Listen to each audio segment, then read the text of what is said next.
how would you describe that shop? The Bumble Tea shop it had a certain look. Like It had a look. It was a Gigi fabric look. Gigi, right? Gigi's one of We, our, that's right. Gigi is yes, one of our quilting army that was Gigi has, there. She fell in Gigi, love and wanted to stay for the rest of her life, right? yes, Yes. yes. She has a way with fabric. Sometimes I'll have to, pick fabric maybe not necessarily all in one line, but Yeah. and it goes together. She can buy a piece in one place, buy a piece someplace else, and before you know it, she puts it all together, and it's gorgeous. Yes.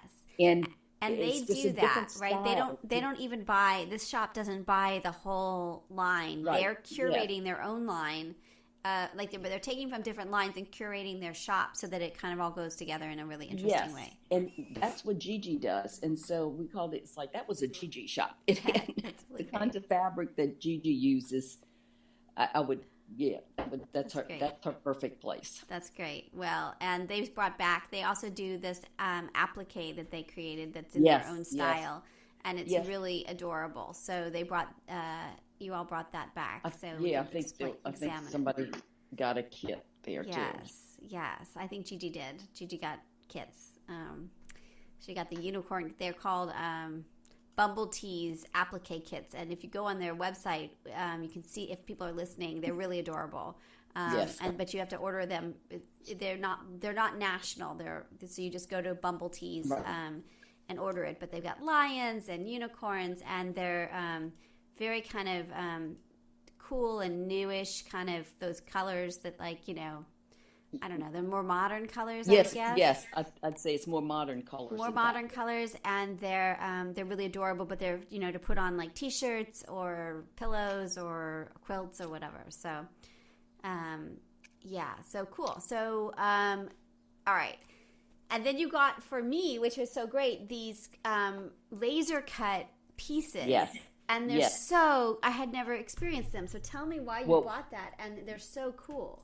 that was from John Flynn, and I took a class from him in a few years ago. Again, a GSQA seminar. Yeah. John Flynn was one of the teachers, Interesting. and you could choose one of his laser cut kits, and you can tell they're laser cut because the edges of the fabric might have just a tinge of They're like brown, burnt. Right. almost They're a like little it's burnt in yeah. this kind of interesting And way. so Right. they're super accurate because some kits you buy, you get the pattern in the fabric, but you still have to cut the fabric. Right.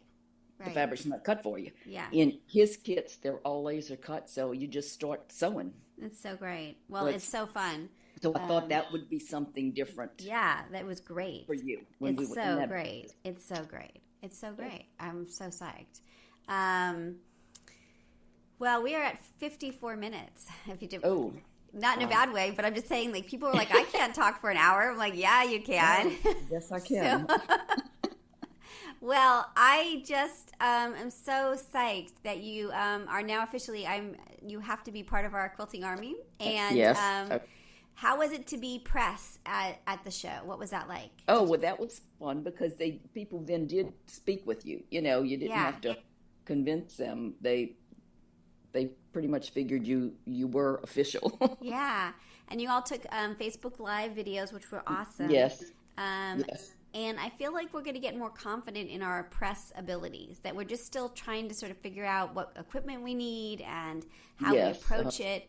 And I hope we just heard that we're going to have a booth at the Houston Quilt Oh, Festival. great. So I hope you, I want everyone to make plans. So we have to have our booth manned, or not manned, but our booth has to be, we have to have at least, people in our booth the whole time. So that means we need Yes. shifts and designing the booth and figuring out what we're doing with it. But I think that it'll be great to have that. But Yeah. we need to get more organized. We need the, whoever organized all the quilts thing, we need her brain. So because we got a lot going on, and we got about 6 months, or maybe a little bit less than that. It's November. Yes. To figure out what we're doing and get ready for it, and so we'll start doing that planning too. So, so I hope you're part of that, because I think it'll be really fun. Have you been to Yeah. Houston before? Oh, yes, a few times. Yeah, it's great too. It's different than Paducah, but it's like It's different it's because huge, it's right? all in one place. Yeah. It's all in one place. It's huge and overwhelming and amazing. I was there for quilt market and quilt festival. So I was there for like, I don't know, maybe like a week and a half, which was crazy. Like you just sort of, your world starts to become just this beautiful space.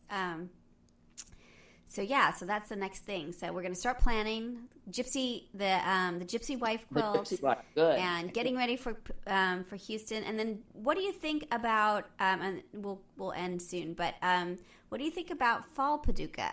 Do you think it's worth going back for fall Paducah, or do you think that like once a year is enough? I think once a year is enough. Yeah. Yeah. I don't know. We were speaking to someone at lunch that Friday at the Rosa Parks Community Center. Was a fried fish lunch, and we were speaking to a couple that live in Paducah, and they usually host one of the vendors, because the hotels and whatever, there's limited places to be able to stay. So sometimes people are staying an hour away from Paducah to go to the show.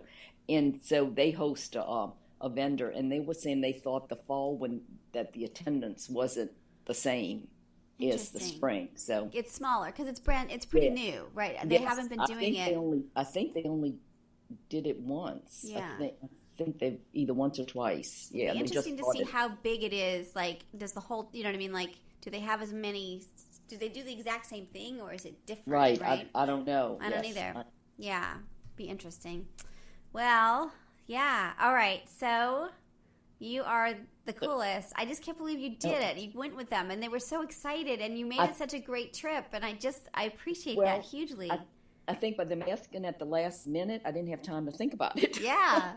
I think if you'd have asked me like 2 weeks before, I'd gone, oh no, I'm going to be in Slidell the whole week, or I'm going to be too tired. I'm not going to go. Exactly. Well, you all were tired. You all had been doing, I mean, every single one on the trip, I don't know about Hillary, had like major things happening the week before, and then you all still went. It was amazing.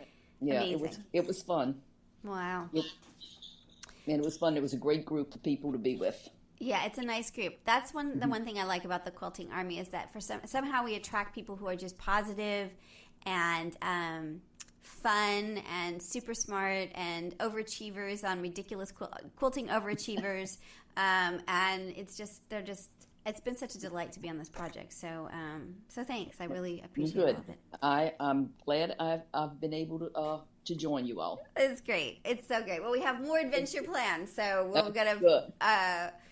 This is just the first of many adventures, I hope. So, my big thing is I really want at some point like us to get big enough that we can command a cruise. I want a JustWannaQuilt cruise. That's like that means that we've like made it. Now I don't know if that'll ever happen, but coming out of New Orleans, right? A quilt cruise out of New Orleans, because that's where we are.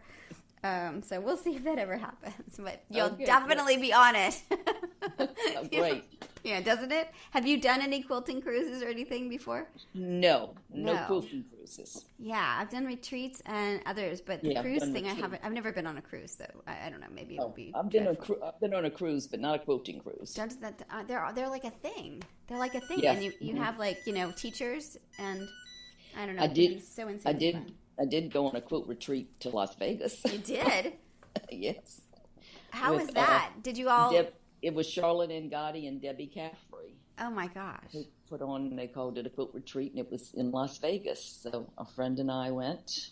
And it was fun. We got two projects, well, three. We started off making a table runner, and then we're showing you how to, to quilt it yourself, and then each one had a kit that we worked on while we were there. That's really cool. And I managed to finish both tops. They're not quilted, but I did finish the tops. Amazing. And then was it on the strip, or where was it held? Yeah, it was at the hotel was the SLS hotel. It was on the strip.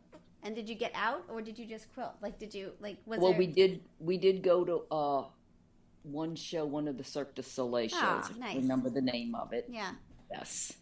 Very cool. But so you had the nights free, to go out in the town and gamble and be wild and then quilt the next day. We sewed during the day. And that's very funny. Love it. You could go out at night. That's so great. Well, thank you for all your time this morning. This is so great. Well, you're welcome. We have to come take a field trip, since you are supposed to be like, what did they say? Like, why'd we come to the quilt show? Because you've got cool gadgets and things at your house. So we'll have to come play. It'd be great. Sure. So this is Elizabeth Townsend Guard. You've been listening to Just Wanna Quilt, a research podcast coming out of Tulane University Law School. We want to hear from you. Join our army, our quilting army. Go to our Facebook page. Suggest people to be interviewed. Suggest yourself to be interviewed. We are excited to hear from you. But most importantly, I hope you get a chance to quilt today.